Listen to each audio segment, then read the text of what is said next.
Hi guys, welcome back to my YouTube channel, or hi if you're new here.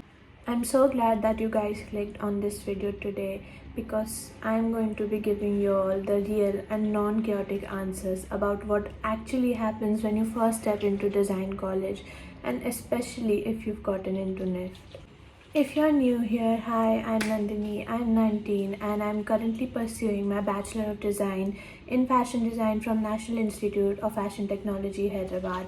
And in today's video, we are going to be talking about something really important that nobody actually prepares you for, that is your first few days at college. But before we jump in, a huge congratulations if you've gotten into NIFT or any other design college or just any college. You should be proud of yourself. I know how stressful the whole process is, from the entrance exam to the counseling to refreshing the portal 7,283 times a day. Yeah, been there. So, kudos to you. And now that you're officially in, it's time to get excited and also be a little prepared. So here's what we'll be covering in today's video. We will be covering what is document verification and what all things you need to carry. I'll keep it super sorted and very NIFT specific. What is orientation, what to expect from meeting your batchmates and faculties to knowing how everything works. Everything about hostel allotment, how it works, and what to expect from your room situation. Things that you need to carry during your orientation to be chill and sorted. And finally, a few realistic tips from my side, just things that I wish somebody had told me before my first week.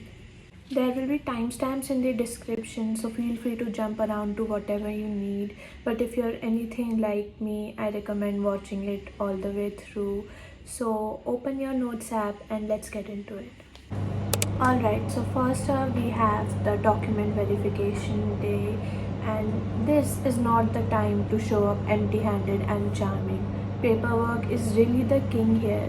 By this point you will be given provisional admission, so your documents need to be on point. Also, whatever I'm telling you guys to carry is just what I remember that I carried and what I know you should carry, apart from all the things that will be listed on NIFT's portal. And make sure that you carry the original documents. There are two set of copies for every original document and self-attested ones, and also keep them neatly organized in a folder because you never know and you don't want your papers to be flying around when you really need them.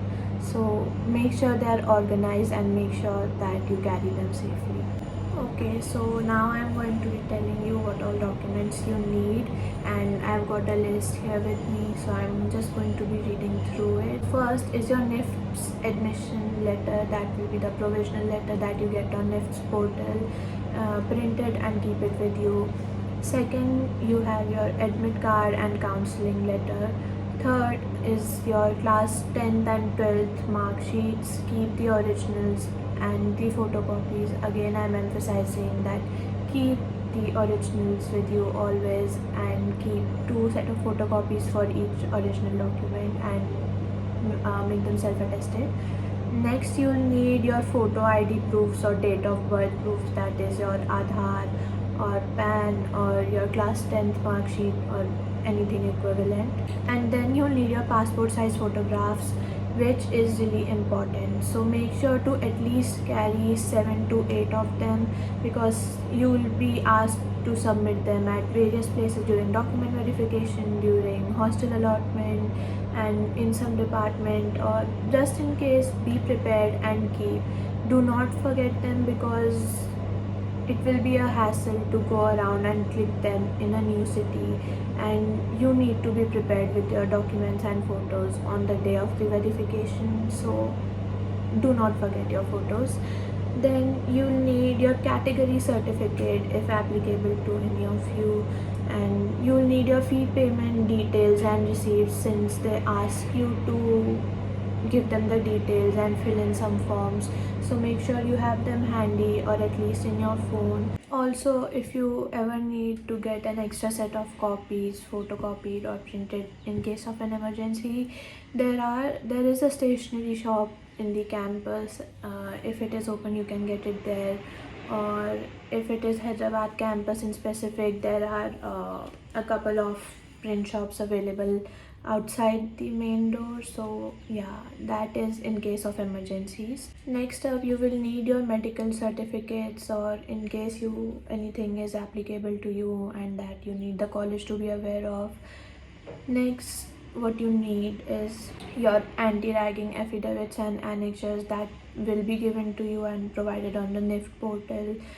So make sure you keep all of those annexures printed, copied and filled. Then you'll need your hostel application form. I think that will also be given to you prior on the NIFT website, and make sure you have it. The last thing that you should have is your domicile certificate if applicable.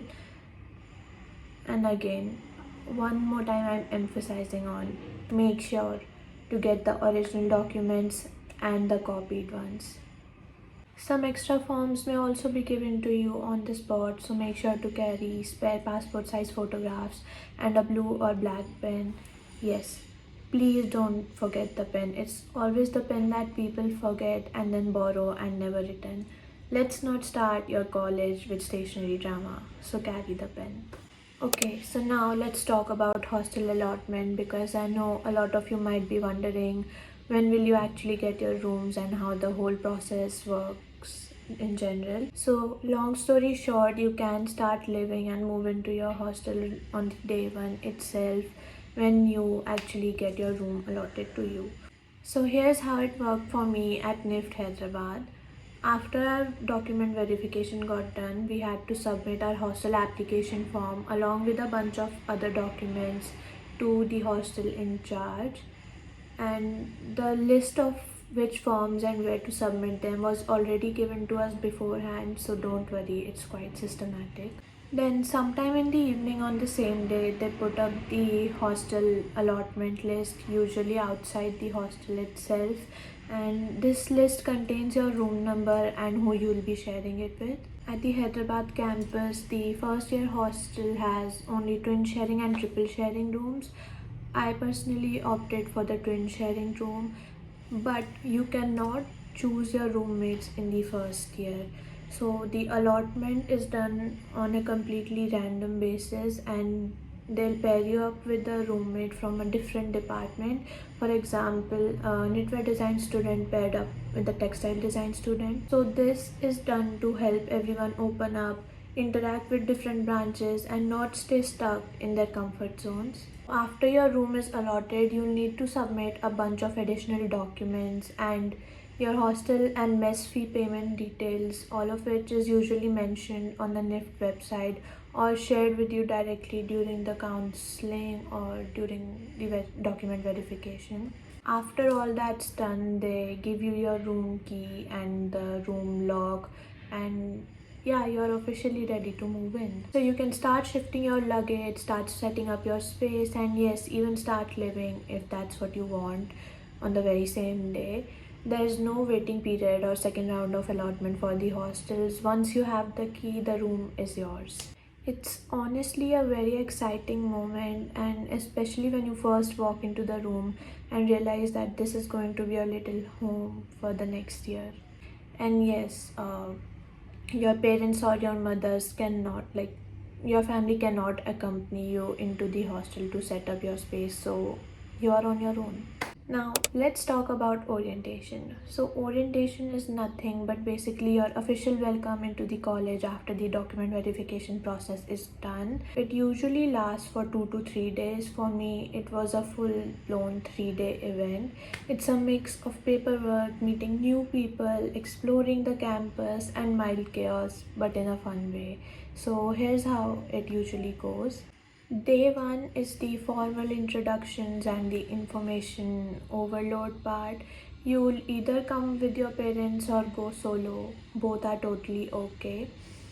The first half of the day is mostly admin work, like getting logged into your CMS, receiving your ID cards, or finishing up your admission formalities, etc. It's a little hectic, but there are enough people to guide you around, so don't worry if you feel a little lost. Everybody's confused there, which kind of makes it a little comforting. After lunch in the second half, things shift to the auditorium. This is where you will be officially welcomed, and they'll talk about the rules and regulations, hostel information, introduction to your faculty and departments, the subjects that you'll study, what are electives, the marking system, the exchange programs, and yes, the famous 75% attendance rule. It's very real. Do not play with your attendance. Listen to that part. So, day one is a bit information heavy, but it's your first glimpse into how your college life is going to work. So, try to soak in whatever you can. Moving on, day two is actually the day where it all starts getting a little bit relaxed and more interesting. So, this day is all about ice breaking sessions like treasure hunt, group tasks, sketching, or small fun challenges. So, this is designed and done in order to get you to interact, explore campus, and most importantly, stop being awkward. By this time, you will probably know some people, or you would have exchanged numbers with somebody you sat next to, and that weird I know nobody feeling starts fading by day two. And honestly, it's a good day. You get to laugh, you get to make memories, you get to mess up in random games, and you actually start feeling like you belong. So, day three is the most fun and the most wholesome of them all. It's Rang Tarang, a talent show that is organized only for the first years. No seniors, no pressures, just a chance to get on the stage and show off whatever you want. Dancing, singing, reciting poetry, doing a stand up, literally anything that you want. Playing an instrument, like just get on that stage and do whatever you want.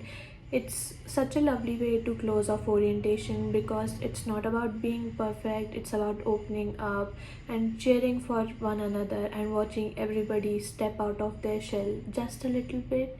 It's also the last day of orientation, and by then you'll feel way more settled than when you first walked in on day one. Speaking about this made me remember about how I danced on my day 3 of orientation. भाई mic कहाँ है mic mic उस तरफ से mic So, yeah, orientation might seem intimidating at first, but it's actually really fun if you let yourself enjoy it. And remember, everyone's nervous. You are not late, you are not behind, you are just getting started. Now, let's talk about something that Loki everybody panics about: what to wear for orientation. Honestly, just wear whatever you want and whatever makes you feel like you. It truly really doesn't matter at all. Nobody is going to judge you, and even if they want to, they are too busy figuring out what to do or where to go and pretending like they have it all together, which they don't. Just be comfortable and confident in whatever you wear. That's it. Now, coming to what you should carry during orientation, the first and the most basic thing is a water bottle. You will thank yourself. Next is a small snack because sometimes the sessions get very monotonous and very boring, so you'll need something to munch on to be sane and just a little something to freshen you up because you might feel hungry since you might have not eaten enough breakfast, or you might just feel hungry. So keep a little snack with you, anything, chocolate, mints, a little muffin, just whatever fits in your bag and whatever you want to. Next is a notepad and a pen. Even if you don't plan on writing a single thing, carrying it and keeping it will make you look serious even if you're not, and it will make you look like you are actually paying attention. Next is a bag. Do not think that it's just the first day, there are no studies, so I don't need to carry a bag. You need to carry a bag. In our case, we were given pretty cute tote bags as a merch from NIFT side, which I used during those 3 days. So, whatever you want, whatever works, just carry a bag and carry the basic stuff that you need. The last and the most important thing is a power bank or your phone's charger. do not let your phone die, because you will want to take photos, you will need your phone, and you will want to talk to people. So priorities, so just keep your phone charged. And I think that's it. Apart from whatever personal stuff you may prefer, just keep it light, keep it real, and you're good to go. Okay, so finally, here's the part that I wish someone had told me before I walked into college. Just little tips and advices that I think will help you during your first few days. And I went through it, so you don't have to. First is that everyone's nervous. I promise you, it's not just you, and everybody is overthinking their outfit or second guessing every sentence they say and trying not to look lost even when they are lost. So it's not just you. Take a deep breath and keep moving with your day. The second advice is be the first one to smile. I know that awkward conversations are scary, and honestly, the easiest way to start is just a smile. Sit next to somebody, say hi, ask where they're from. That's it. The first few bonds always start this simple, so you don't need to say anything much. Just be approachable and be friendly and be open to anything and everything that comes your way. Third is don't stress about looking cool. No one remembers who looked the most chill on day one, but people do remember who was the most kind, most open, and most easy to talk to. So don't try to act like you've got it all figured out. You're not supposed to, and that's totally okay. Fourth is don't make a mess on your first day, but even if you do, that's totally okay. Try to keep your things together, your documents in one place, and yourself together, and do not spill juice on someone, like almost spill juice on someone like I did. But even if you do, it's okay. Everyone's trying to figure stuff out, and chaos is just a part of the college starter pack. Fifth would be take photos. Even if you feel awkward, just record everything and take as many photos as you want, because these moments pass so fast and you will be looking back at them after the first few days, even the blurry and the messy ones and the not so perfect ones. Sixth is don't feel the pressure to find your people on day one. Friendships take time, and you don't have to instantly click with a group and be super good friends with them. Sometimes it's the person that you barely noticed on day three who ends up being your closest friend. So take it slow, but I'm not saying that be closed to people. All I'm saying is just go with the flow and try not to overthink everything. Seventh would be to just show up. Uh, Even if you don't want to participate, that's okay. Just be there, because orientation is all about being there and enjoying, showing up, observing, easing into the space. It's not about proving anything. It helps more than you realize to show up. Eighth would be to ask questions. Don't be shy to ask where the class is, or how CMS works, or what that form is for. Seniors and faculty are usually used to it, and it's better than pretending to know and ending up even more confused. So ask and clear even the little doubts that you have. And lastly, be nice to yourself, because you're stepping into a whole new world, and it's okay to be nervous, confused, and excited all at once. And that's it for this video. I hope it helped you feel a little less nervous and a little more excited about your first few days. Wishing you all the best of luck for your journey ahead, and you are going to do amazing. Also, I'll be posting a separate video on what to pack for hostel and college super soon. So if you're stressing about that part, don't worry, I got you. Make sure to subscribe, hit the bell icon, and turn on your notifications so you don't miss it. Also, give this video a like and drop in the comments if you have any questions or just wanted to say hi, and I'll see you guys in the next one. Bye.